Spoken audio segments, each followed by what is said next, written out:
Bien, hermanos, Dios será propicio a sus hijos, a su nombre. Yo, hermanos, siempre he tenido, desde que llegué a tener uso de razón, porque no podemos negar que a un mismo Dios en su palabra, tanto en Efesios capítulo 2 como en Colosenses capítulo 2, ambos, Efesios 2 del 2 al 3 al 4 y Colosenses de 2 del 15 al 18. En esos dos capítulos y en otros más, Dios en ningún momento ha negado de que nosotros estuvimos muertos en delitos y pecados. Amén, hermanos. Nosotros no teníamos ningún uso de razonamiento. Nosotros no sabíamos, hermanos, qué era el reunirnos en una reunión, valga la redundancia, como esta.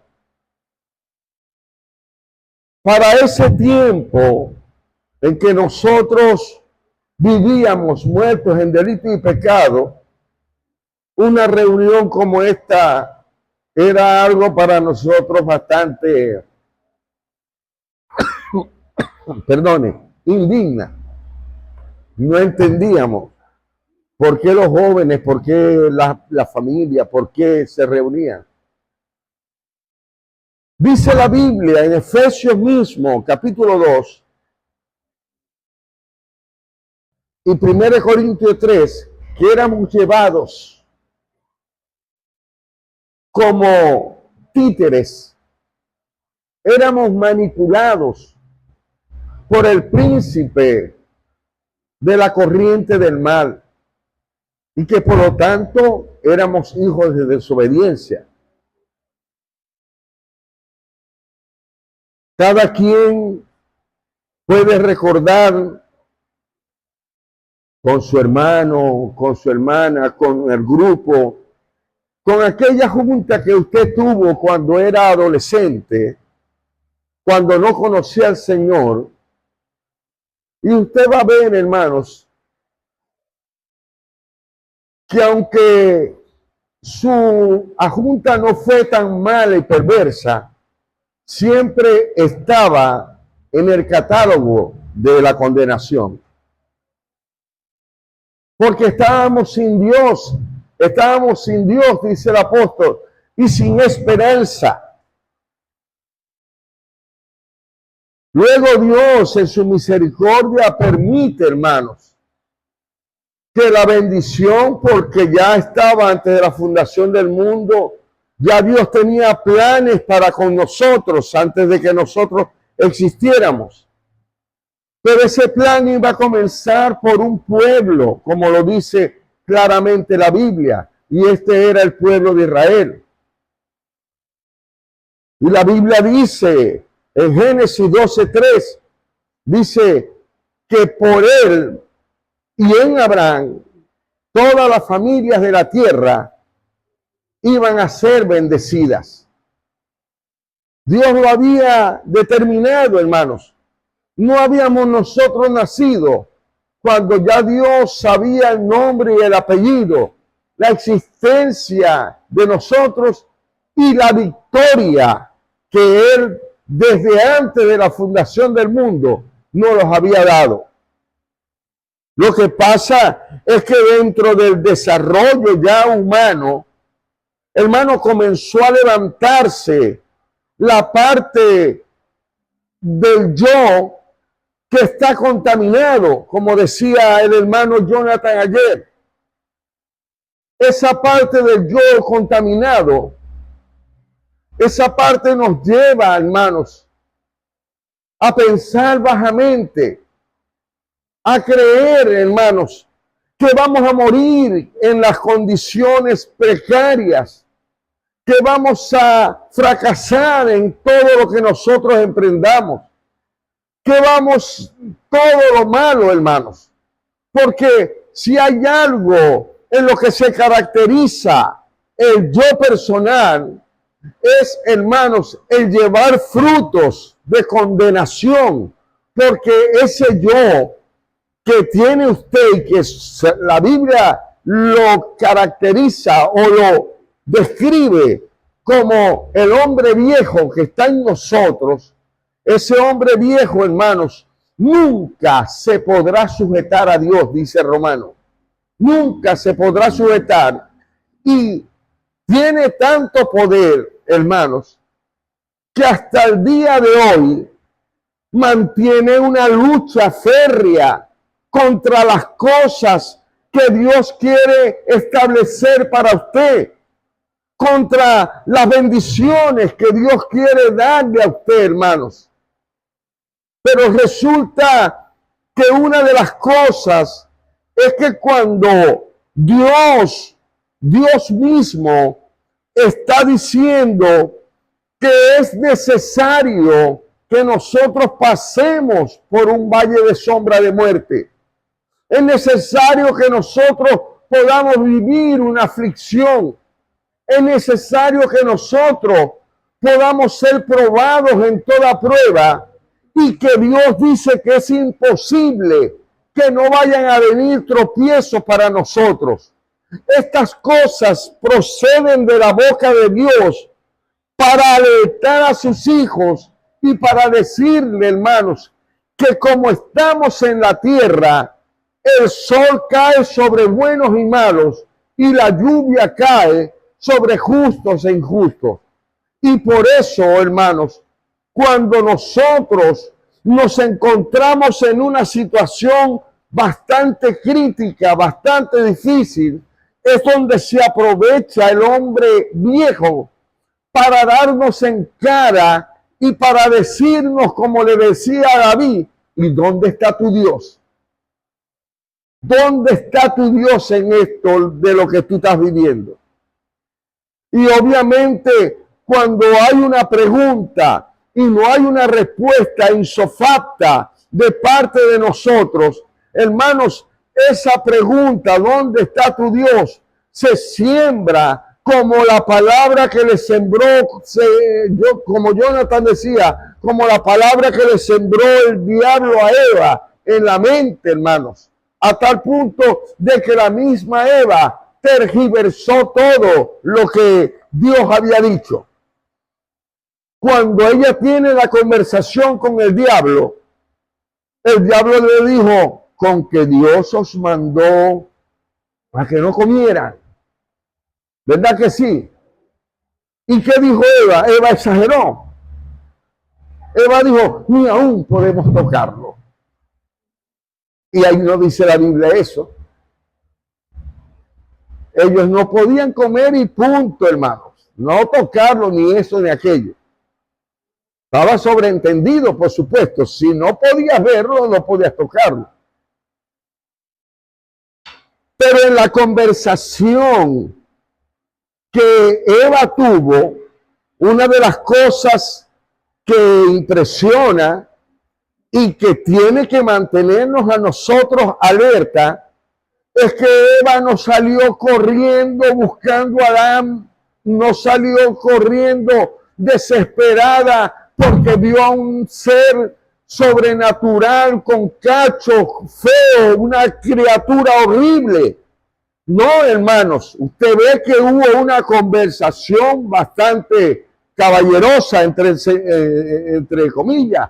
Hubo una conversación bastante ligera, de tal manera que la serpiente o el Satanás se le presenta a Eva como una persona sencilla, como un animal sencillo y que podía hablar, y que Eva no se asustó, sino que le montó la conversación como común y corriente. Lo que no sabía Eva era que el diablo estaba esperando el momento oportuno para sembrarle a ella el espíritu o la semilla de la duda, y que la duda se encargara, hermano, de destruir todo lo que Dios tenía para ellos.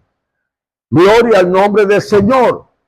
Que también pudimos aprender ayer que en la desobediencia de Jonás, Dios lo manda para Nínive. Jonás no quería ir, hermanos. Pero cuando usted comienza a ver la geografía y comienza a ver, es como que si a usted lo mandaran, hermanos, para un lugar, que Dios lo mandara para un barrio, lo mandara para una ciudad donde todos los aborrecen ustedes y que usted, toda esa gente son enemigos. Nínive era la capital de Asiria. Y obviamente los asirios continuaban en guerra y muerte, hermanos. Pero con toda la maldad que había ahí, hermanos, Dios en su misericordia les propone salvación, pero envía a una persona para librarlos de los prejuicios, para librarlos del odio que él sentía en el corazón. Bendito sea el nombre del Señor. Porque el que tiene odio en su corazón y dice que ama a su hermano, está engañándose. Es mentiroso, no hay bendición en él. Continuará una vida, hermanos, y llegará viejo y seguirá siendo la misma persona, porque no hay un estado de prosperidad tal como la quiere dar Dios. A su nombre es gloria. Porque Dios está dispuesto a ser propicio con sus hijos, pero que le obedezcan. Y hablamos, hermanos, ¿cuál es la lucha que hoy puedes presentar a nivel personal, a nivel colectivo, con los tuyos? ¿Cuál es la lucha que puedes estar enfrentando, hermanos? Puede ser una lucha que te lleve a un desánimo y que el mismo desánimo te haga apartar poco a poco de la iglesia. Yo creo en mi corazón, hermanos. Yo creo, porque Dios no tiene necesidad, ni tampoco se ve en la Biblia, que Dios utilizaba a aquellas personas con tremendos trajes y con tremenda diplomacia y con tremenda verborrea para hablar un mensaje y para transmitirle un mensaje a su pueblo. La Biblia dice que la mayoría de los mensajes que Dios utilizó para transferirles al pueblo su mandato, para que el pueblo pudiera captar y aceptar lo que Dios les estaba diciendo, la mayoría de ellos fueron siervos, hermanos. Siervos, eran simplemente personas, hermanos, que le servían a los reyes. Y esos fueron los que lo utilizaron a Dios. Y yo en las noches, orándole al Señor, yo le he pedido al Señor, hermanos, porque es una promesa que está allí en Ezequiel 37, cuando Dios lleva a Ezequiel al valle de los huesos secos.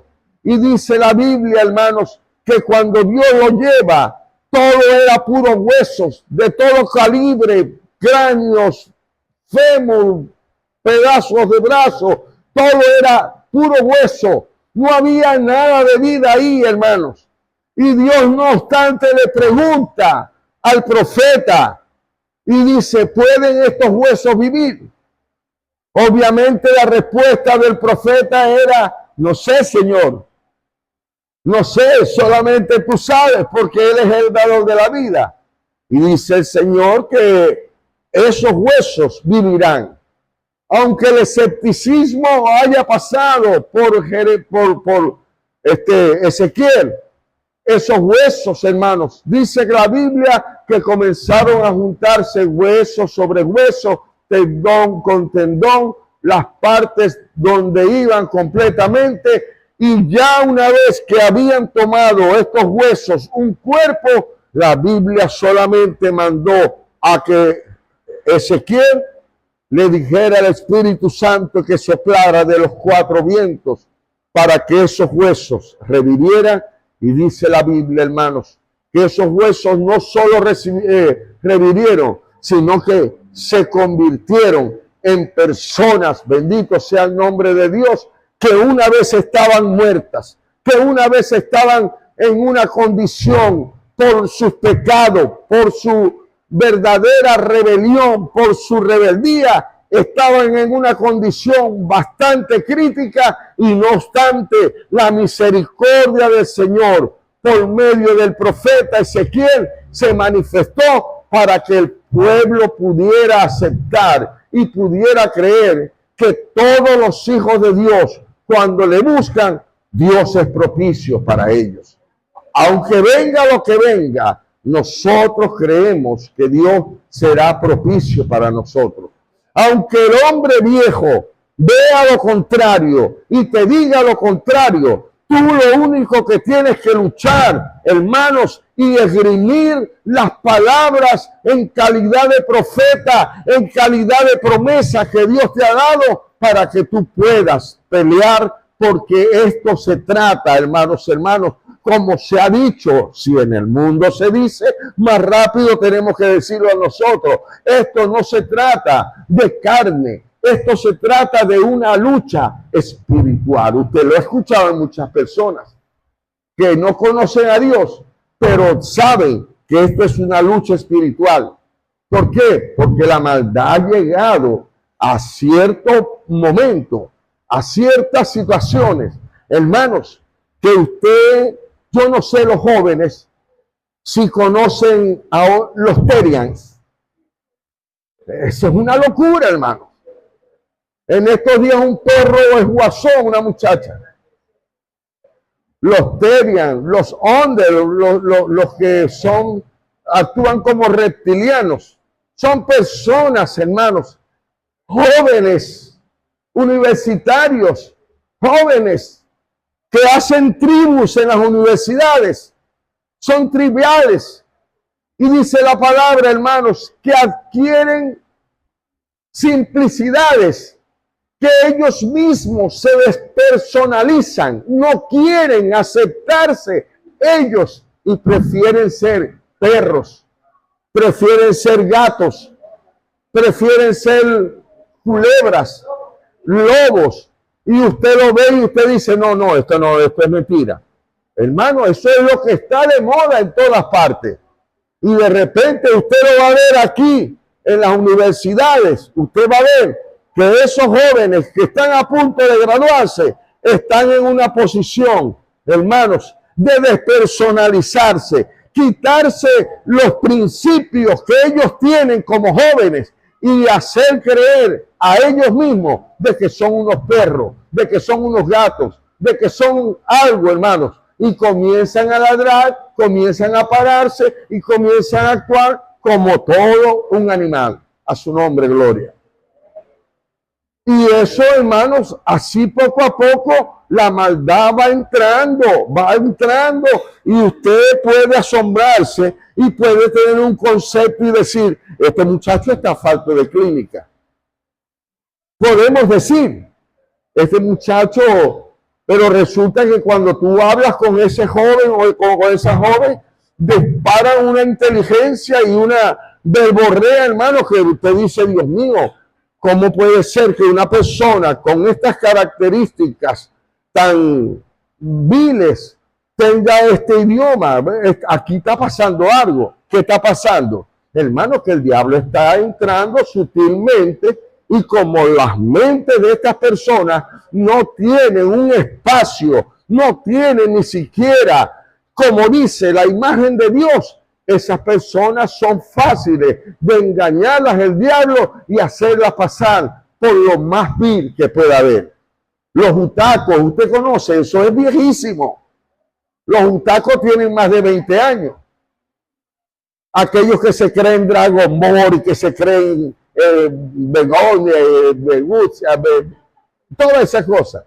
Y hermanos se disfrazan y ellos mismos se creen tan serios de que él es Begota, que el otro es, y le dicen que hace el pelo lindo. En serio, eso es una realidad que se manifestó en Japón, pero que con el tiempo, hermanos, se viralizó y que ahora hasta aquí los gnósticos no se acuerdan en los 2006, 2007, cuando la iglesia estaba en su apogeo, mientras nosotros estábamos aquí, los jóvenes, tanto en Galería como en Costa Verde, ellos eran satánicos, ellos eran, no sé, les habían entregado el alma al diablo, una serie de cosas, hermanos, que no, en verdad, no eran dignos de jóvenes cuyos padres se esforzaban para darle a ellos para los estudios, pero ellos consideraban triviales, consideraban de poco valor los estudios y le daban más prioridad a cosas, hermanos, que despersonalizaban. ¿Por qué? Porque no se querían. Y una de las cosas en que nosotros tenemos como padres que enseñarle a nuestros hijos y a nuestros nietos es que ellos son hombres y mujeres que aunque estén con necesidad ahorita, Dios será propicio y Dios los va a levantar en grande. ¿Por qué? Porque hay una promesa que está diciendo que aunque tu postrer estado sea peor y sea pequeño, tu postrer estado, no, tu principio sea peor, tu postrer estado va a ser grande. ¿Por qué, hermanos? Porque Dios abrirá fuentes, Dios abrirá puertas y Dios será propicio para aquellos pocos, hermanos, que no se han desviado ni tampoco han agarrado características, porque Dios, el Espíritu Santo, tiene tanto celo de ti que bloquea la mente para que tú sepas que tú eres Jonathan, para que tú sepas que tú eres Moisés, para que tú sepas que tú eres Alejandro, para que tú sepas, hermano, que tú tienes un nombre y un apellido y que Dios así lo puso y que te dice que aún los cabellos de tu cabeza y todo lo que hay, Él los tiene contados y que si un pájaro es olvidado, Dios no te va a olvidar, sino que siempre será propicio a tu vida. Y eso es lo que tenemos nosotros que mantener creyéndolo. ¿Por qué, hermanos? Porque es algo que no es dicho por cualquiera, sino que Dios les recuerda a ellos. Y por ejemplo, en Nehemías, capítulo 9, por decirle algo, en Nehemías, Dios les está recordando a ellos. No tenía por qué recordarle Dios, pero como nosotros somos entes olvidadizos y siempre por darle rienda suelta al hombre viejo, somos olvidadizos de las cosas buenas que Dios nos ha hecho. Entonces viene Dios y utiliza, creo que es Nehemías, capítulo 9, y comienza desde el 9 a hablarle todas las maravillas que Dios había hecho con ellos. Y dice que profetizó como había mandado, entró el espíritu de ellos y vieron y estuvieron sobre sus pies.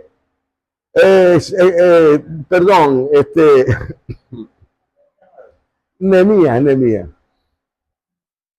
Gloria al nombre del Señor. Que se cumpla esa palabra en nosotros. El valle de los huesos secos.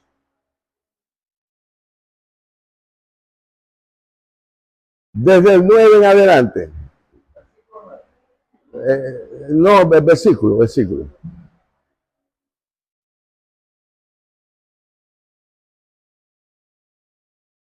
Aquí está orando Nehemías.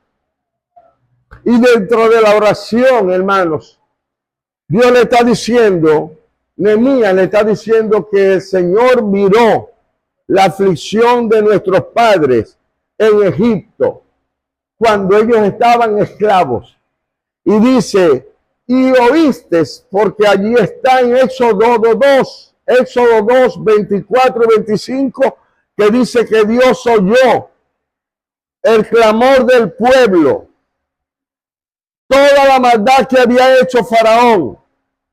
Y dice que Dios les dio señales, les dio maravillas, todos sus siervos en todo el pueblo de su tierra, porque sabía que habían hecho soberbiamente, habían hecho mal contra ellos. Una de las cosas en las cuales uno tiene que quedarse tranquilo es que el que viene contra ti va a pelear con Dios la batalla. Por eso tú tienes que quedarte callado y callada, aunque te ofendan, aunque muchas veces te consideren de poco valor. Dios te dice, la batalla no es tuya, la batalla es mía y yo soy el que voy a dar el pago. Y dice la palabra, hermanos, que Dios desde siempre miró la soberbia que había contra ellos. Y dice que se hizo Dios un hombre grande en ese día. Ahora, dice, dividió para muestra, para señales, dividió el mar delante de ellos y así pasaron por medio de él en seco. A sus perseguidores echaste a las profundidades como una piedra turbulenta en agua. Eso lo decía Jonathan ayer. Ellos vieron ese milagro. El enemigo que los tenía temblando y gemiendo y llorando, ellos lo vieron como Dios los ahogó, como Dios los destruyó. Pero no faltaron 3 días cuando ya no era el enemigo el que los estaba persiguiendo, sino que era personalmente una condición, un deseo, una necesidad que tenían, que pensaba que Dios no iba a ser propicio para ellos, cuando Dios les está mostrando que si los sacó de Egipto, que si los mató a Faraón con su ejército, hermanos, una boca de agua, 1 litro de agua para que ellos vivieran, eso era algo muy trivial para Dios, era algo insignificante y obviamente Dios tenía el agua preparada, pero la soberbia de ellos, la ingratitud de ellos fue lo que hizo que se convirtiera en amargura todas estas cosas que más adelante usted lo puede leer, pero que aquí Nehemías lo está trayendo a memoria. Bendito sea el nombre de Dios. Creo que en el versículo 12, si mal no recuerdo, dice que como una columna de nube los guiaste de día y con columna de fuego de noche para alumbrarles el camino por donde habían de ir. Hermanos, aquí es una representación de lo que es el Espíritu Santo, que de día y de noche acompaña a sus hijos. Y cuando lo estudiamos a nivel teológico y literal, hermanos, obviamente la nube y el fuego tenían que estar con ellos, porque el desierto donde ellos estaban, la Biblia dice que estaba infectado de serpientes y escorpiones, pero ninguna de estas animales ponzoñosos, malignos, pudo hacer daño mientras la columna y mientras el fuego y la nube estaban allí. Para nosotros, hermanos, puede que vengan calamidades a esta tierra, puede que vengan cualquier cosa, puede que estemos rodeados del enemigo, pero ninguno de ellos osará meterse contra nosotros, porque el ángel de Jehová acampa sobre los que le temen y lo defiende. A su nombre, gloria. Y ya en la parte terminal, cuando nosotros vamos, porque este es colega, este es como amigo, Nehemías era como amigo de Esdras, y en el capítulo 8, del que está al lado, va a encontrar el libro de Esdras en el capítulo 8, alabado sea el nombre del Señor. Y esta es la parte importante, hermanos, más importante, porque allí vamos a ver, hermanos, que en el 21,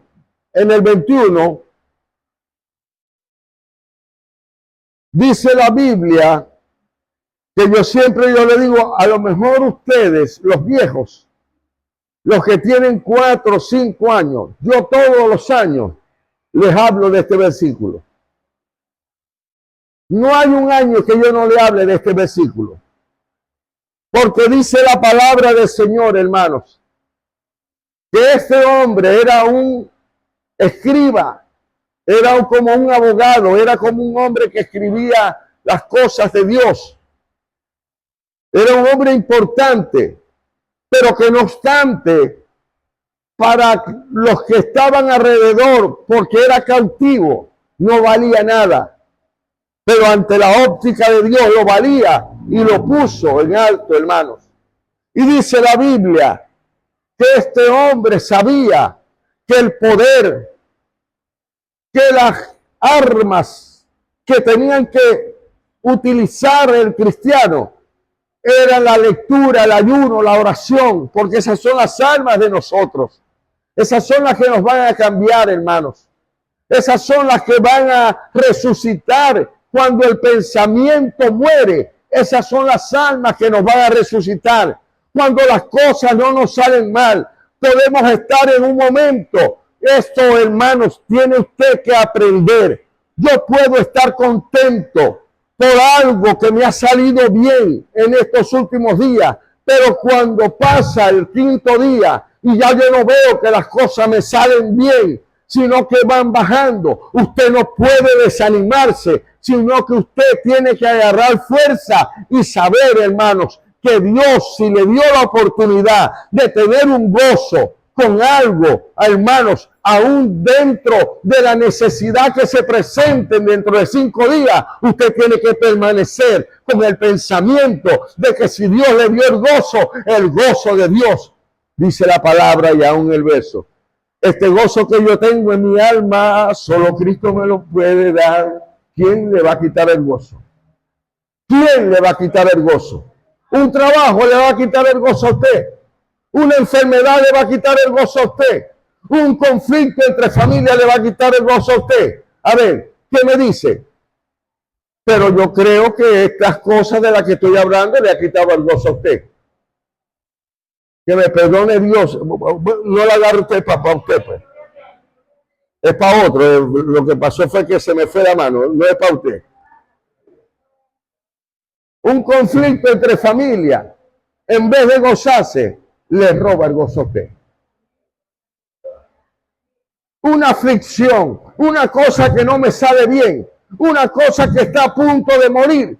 Eso, hermanos, muchas veces, en vez de hacerme más cristiano, lo que me hace es sentirme como un pequeño pájaro que no valgo nada, cuando Dios te está diciendo, hijo, es necesario que para tu vida venga tropiezo para que tú crezcas y para que sepas que todo lo que emprendan tus manos va a ser prosperado siempre y cuando tú me busques a mí como tu proveedor, porque yo para ti soy tu proveedor, no el mundo, hermanos. El mundo puede ver usted en la televisión 250,000 toneladas de medicina, 350,000 toneladas de alimentos. Ajá. Pero vamos a ver, yo no he tocado un alimento ni he bebido una medicina de esa. Será Dios que nos va a ayudar algún día, pero yo no me voy a afligir ni voy a estar detrás de ellos, porque la Biblia dice, maldito el hombre que confía en el hombre.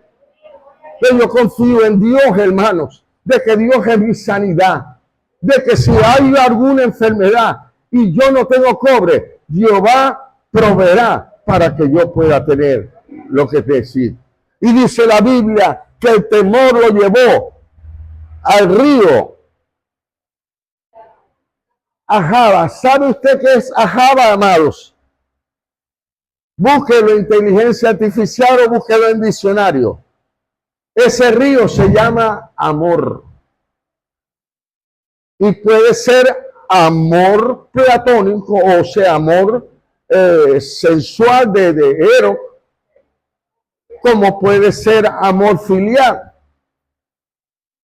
Pero aquí consideramos que la necesidad y el miedo que ellos tenían, Esdras tenía miedo, Nehemías tenía miedo, porque cuando usted lee los libros de ellos, Usted va a ver la cantidad de enemigos que buscaban cómo matarlos a ellos, simplemente porque Dios les dio gracia delante de un rey impío para que ellos pudieran levantar de nuevo el templo.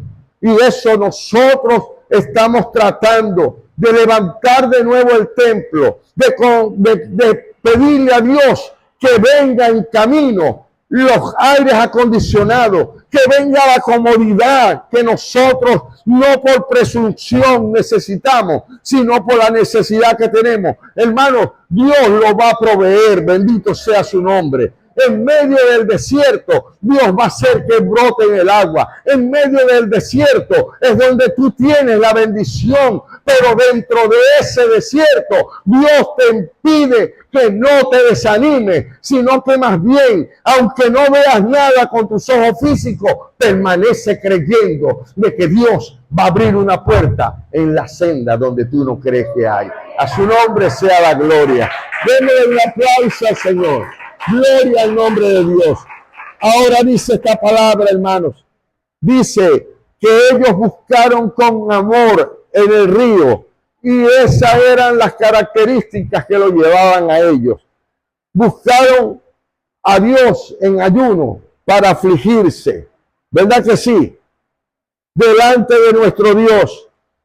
Necesitamos que Dios nos guíe por el camino que debemos estar. Un camino recto, un camino derecho. Y la Biblia dice en el Salmo 32:8, te haré entender y te enseñaré el camino que debes andar, porque yo fijaré mis ojos sobre ti. Y dice la Biblia, hermanos, que no solamente ellos pidieron para afligirse, sino que pidieron por su familia y pidieron por las cosas materiales que ellos tenían. Y dice la palabra que aunque ellos gozaban del permiso de un rey que era impío, que les podía dar todo, Nehemías le dijo, tuve pena y no me atreví a decirle al rey que enviara gente ni que enviara todo, porque preferí decirle, Jehová que nos ha prosperado hasta hoy, Jehová nos guardará, Jehová será propicio. Dice que ellos ayunaron en ese río que significa amor, y ese río, amados hermanos, les correspondió con el amor, porque Dios fue propicio para ellos, como para estos tiempos. Dios será propicio para todo el que le busque en espíritu y en verdad. Dios les bendiga y que Dios les guarde. Amén, hermanos.